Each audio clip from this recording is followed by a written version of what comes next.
Unang gala namin ngayon 2026 ng mga kababaihan, kananayan. Ito na nga po, nagkita-kita kami papunta sa SM San Lazaro. Doon muna po sa church kami nagkita sa bahay niya rin nila Pastora. At ito na nga, habang nag-aantay kami na ibang mga kasama namin, dito muna kami naupo sa labas dyan sa may tapat ng choking ata yan.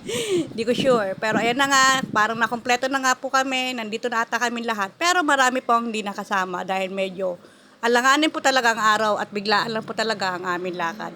Ito na nga po, paakyat na kami para maghalo-halo dahil nagaya po si Pastora na ititreat daw niya kami ng halo-halo. Dahil talagang sabi niya napakasarap ng halo-halo dyan. Subukan natin na matikman nyo naman dahil kami ay kumain din dito ni Ivy, sabi ni Pastora. Ayan na nga, dahil sa sobrang init ng panahon, kami ay magpapalamig muna, maghalo-halo muna kami. At eto na nga, papasok na kami sa Aristocrat. Ayan. Talaga naman, umpisa pa lang, sa biyahe pa lang, ang saya-saya na namin. Talagang hindi ko pinapalampas minsan yung ganitong pagkakataon dahil halos 1 year na nga kami hindi nakakalabas.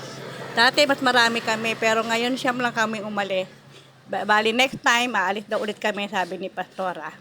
Ito na nga, pipili kami ng upuan kung saan kami mag-iingay. Joke. Ang saya guys, talagang siguro po may experience nyo yung ganitong mga lakad.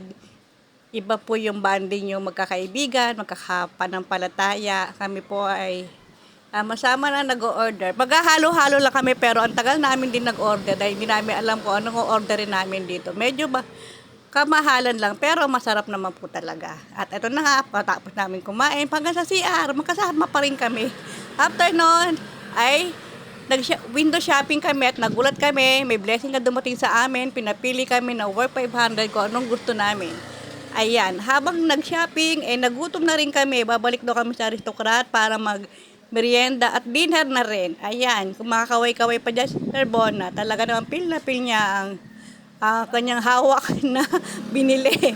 Ayun na nga, papasok na nga kami dito, talagang habang naglalakad yung tawanan, kwentuhan, ayan, nagutom na ang mga kananayan. Sabi nga nila, day off ng mga Inday. At ito na nga, sinerve na sa amin, ng unang sinerve sa amin ay soup. Habang inaantay namin ng ibang order, ito na nga, kwentuhan muna, syempre, tawanan. Ayan na nga, ikutin muna natin ang ating camera para naman makita ang kagandahan ng mga nanay. Talaga namang tinatago nila ang kagandahan nila, kaya talagang minsan dapat lalabas-labas din. Abangan niyo po ang part 2.